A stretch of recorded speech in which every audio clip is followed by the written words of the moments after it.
എല്ലാവർക്കും നമസ്കാരം. ഞാനിപ്പോൾ നമ്മുടെ കാടുകുറ്റി പഞ്ചായത്തിലെ 4ാം വാർഡിലാണ് നിൽക്കുന്നത്. ഇതൊരു മൈക്കിൾ എന്ന് പറയുന്ന ഒരു ചേട്ടൻ്റെ വീടിൻ്റെ അടുക്കള ഭാഗത്താണ്. ഇപ്പോൾ നിങ്ങൾ ഈ കാണുന്നത് പോലെ ഒരു വീട് എങ്ങനെ ഇടിച്ച് കാട്ടിക്കളയാം എന്നുള്ളതിന് ഏറ്റവും നല്ല ഉദാഹരണമാണ് കാണിച്ചു വെച്ചാണത്.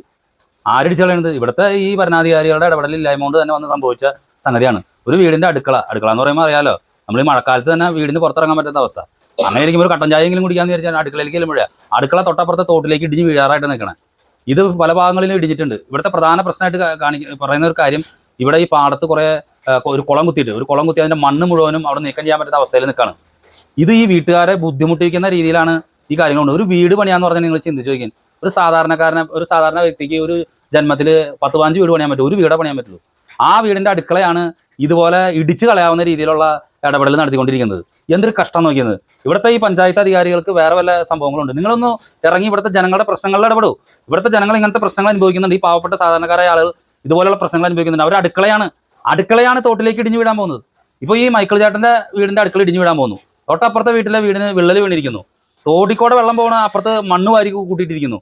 എന്താണ് ഈ കാണിച്ചുകൊണ്ടിരിക്കുന്നത്? ഈ പ്രൊജക്ടിനൊക്കെ ഒരു അന്ത്യമില്ലേ? ഇതൊക്കെ മഴക്കാലത്തിന് മുന്നേ ചെയ്യേണ്ട പരിപാടികളല്ലേ?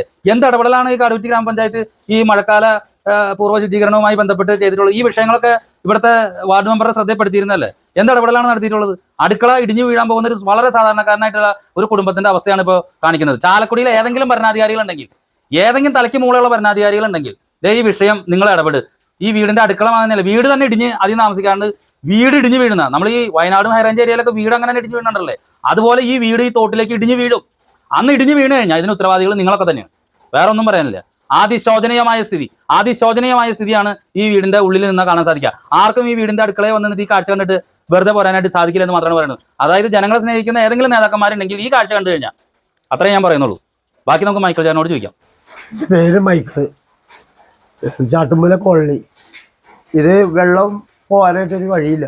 ഇവിടെ ഒരു കുളത്തിന് വേണ്ടി പാത്തിയിട്ടിട്ട് വെള്ളം മണ്ണ് മുഴുവനും പോയി കരപ്പിട്ടിട്ട് ആ മണ്ണ് കാരണത്താൽ ഈ തോട്ടിക്കൂടി തന്നെ എല്ലാ വെള്ളം പോണത്.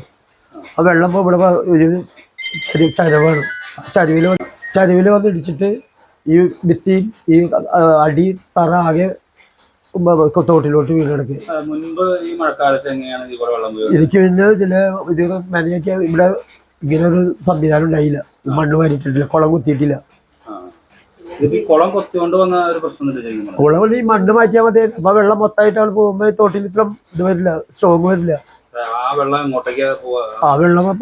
പാടത്തേക്ക് ഇവിടേക്ക് പോകും, മറ്റേ ചാത്തുംചാലിലേക്ക്. ആദ്യം പോയിക്കൊണ്ടിരുന്നാലും അത് മൊത്തമായിട്ട് ഒഴുകി പോകും.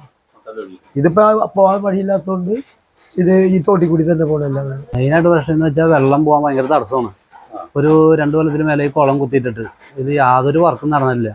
ഈ മണ്ണ് ഇവിടുന്ന് കൂട്ടിയിട്ടുണ്ട് വെള്ളം പോകാൻ ഭയങ്കര ബുദ്ധിമുട്ടാണ്. വെള്ളം കൂടുമ്പോൾ വീടുകളിലേക്ക് കയറലും അതിന് പോകാനുള്ള ഭയങ്കര തടസ്സം കാര്യങ്ങളുണ്ട്. അപ്പോൾ ഇത് നമ്മൾ മെമ്പറായിട്ട് 2-3 പ്രാവശ്യം ബന്ധപ്പെട്ട് മെമ്പറോട് കാര്യങ്ങൾ പറഞ്ഞപ്പോൾ അതിനെതിരെ യാതൊരു നീക്കങ്ങളും കാര്യങ്ങളൊന്നുമില്ല. ഇത് കുളം കുത്തിയിട്ട് പോയിന്നല്ലാതെ യാതൊരു വർക്കും ഇതുവരെ നടന്നിട്ടില്ല. ഇത് മറ്റു ചില ആൾക്കാർ നമുക്കതിൽ ഭയങ്കര ബുദ്ധിമുട്ടാണ്. പെട്ടെന്ന് വെള്ളം കയറി. ഇത് ഇന്നലെ രാത്രി ഒരു 8-9 സംഭവം നടക്കുന്നുണ്ട്. ഇത് മാത്രമല്ല, അപ്പുറത്തും ഇടിഞ്ഞ് പോയിട്ടുണ്ട്. അതും നമ്മൾ നേരത്തെ പറഞ്ഞ എൻ്റെ മെമ്പറോട് അവർ വന്ന് നോക്കുക, യാതൊരു തരത്തിലുള്ള ഇതുണ്ടായില്ല. അപ്പോൾ ഈ കുളത്തിലെ മണ്ണ് ഇങ്ങനെ കൂട്ടിയിട്ടുണ്ട് വെള്ളം പോകാൻ ഭയങ്കര ബുദ്ധിമുട്ടാണ്. അപ്പോൾ വെള്ളം വരുമ്പോൾ ഏറ്റവും ബുദ്ധിമുട്ട് നമ്മുടെ വീടുകളിലേക്ക് വെള്ളം കയറും. അതേപോലെ തന്നെ ഇപ്പോൾ തിണ്ടുകളൊക്കെ ഇടിഞ്ഞ് പോയി തുടങ്ങി. അത് ഭയങ്കര ഒരു ഇത് തന്നെയാണ് നമുക്ക്. ഇന്നലെ രാത്രി ഒരു 8:30 ഇത് സൗണ്ട് കേട്ട്, പക്ഷെ ഇത് ഇടിഞ്ഞു വീണാന്ന് വിചാരിച്ചില്ല.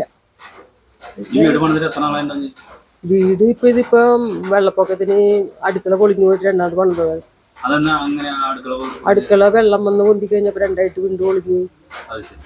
എന്നിട്ട് ഇപ്പൊ 2ാമത് പണിതതാണ്. ഇപ്പൊ വീണ്ടും ഇങ്ങനെ അവിടെ നിന്ന് പാത്രം കഴുകാൻ പോകാൻ പേടിയാണ്. പിന്നെ ഇപ്പൊ മൊത്തമുള്ള ഇനിയുള്ളതും കൂടി ഇടിഞ്ഞു വീഴുവല്ല. ഇതേ മണ്ണിങ്ങനെ ഒലിച്ചു പോണ്ട്. വെള്ളം പാടത്തിന്റെ ഇഷ്ടം കൂടി പോകാത്ത കാരണത്താല് ഈ തോട്ടിൽ കൂടി തന്നെയാണ് വെള്ളം ഒലിച്ചു പോണത്. ഈ കുത്തി ഒലിച്ചു തന്നെ വെള്ളവും ഒക്കെ കൂടി ആയി കഴിഞ്ഞപ്പോ മണ്ണ് അങ്ങോട്ട് എടുത്ത് പോയി. പിന്നെ 2-3 പ്രാവശ്യമായിട്ട് JCB കൊണ്ടുവന്ന ഒരു തോട്ടിൽ നിന്ന് മണ്ണ് കോരി താത്തി. അപ്പൊ ആ മണ്ണങ്ങനെ ഇരുന്ന കാരണത്താലാണ് ഇപ്പൊ ഇത്ര പെട്ടെന്ന് ഇരിഞ്ഞത്. അല്ലെങ്കിൽ ഇത്ര ഇതുണ്ടല്ലേ. ഒരു കനാല് പോലെ ഞങ്ങൾക്ക് അത് കെട്ടി തന്നെയാണെങ്കിൽ നമുക്ക് വീടിനും ഒരു ഉറപ്പാണ്. ഇതിപ്പോൾ മണ്ണിങ്ങനെ ഒലിച്ചൊലിച്ച് പോയിക്കൊണ്ടിരിക്കണല്ലേ, അതുകൊണ്ടാണ് ഇങ്ങനെ പറ്റുന്നത്.